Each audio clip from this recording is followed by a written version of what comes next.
Israel और Hamas के बीच पिछले 12 दिनों से युद्ध जारी है, जिसमें करीब 5,000 लोगों की मौत हो गई है। इस बीच मंगलवार को गाजा के अस्पताल में विस्फोट हो गया, जिसमें सैकड़ों लोगों की जान चली गई।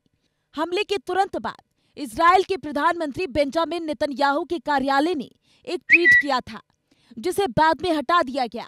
अब ट्वीट हटाए जाने पर विवाद खड़ा हो गया है। He is a liar.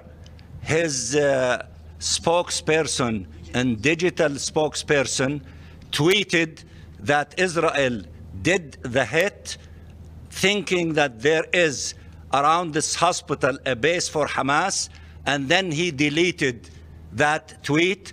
We have a copy of that tweet, and Talal can share with you that tweet.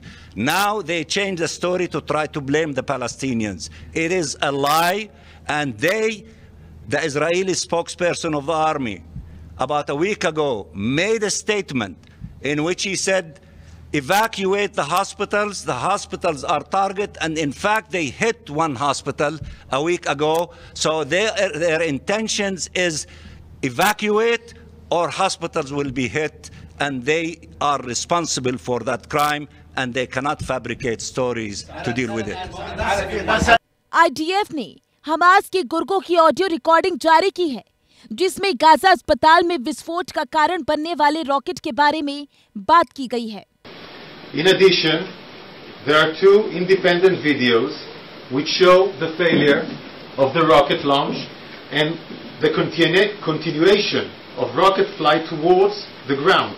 IDF का कहना है कि गाजा में अल अहली अस्पताल पर हमले के लिए फिलिस्तीनी इस्लामिक जिहाद जिम्मेदार था। साथ ही IDF ने हमास के 2 कार्यकर्ताओं के बीच इंटरसेप्ट की गई फोन कॉल की रिकॉर्डिंग जारी की है, जो गाजा अस्पताल पर गिरे असफल इस्लामिक जिहाद रॉकेट पर चर्चा कर रहे हैं। इस वीडियो में IDF का कहना है, इजराइल को निशाना बनाकर बनाया गया रॉकेट 6:59 पर विफल हो गया और फट गया, और उसी क्षण में गाजा में एक अस्पताल पर हमला हुआ। इजरायली प्रधानमंत्री बेंजामिन नेतन्याहू ने मंगलवार को ट्वीट कर हमास पर अस्पताल पर हुए हमले का आरोप लगाया। उन्होंने ट्वीट कर कहा, अस्पताल में हमारे यहाँ कई स्रोतों से खुफिया जानकारी मिली है। असफल रॉकेट प्रक्षेपण के लिए इस्लामिक जिहाद ही जिम्मेदार है।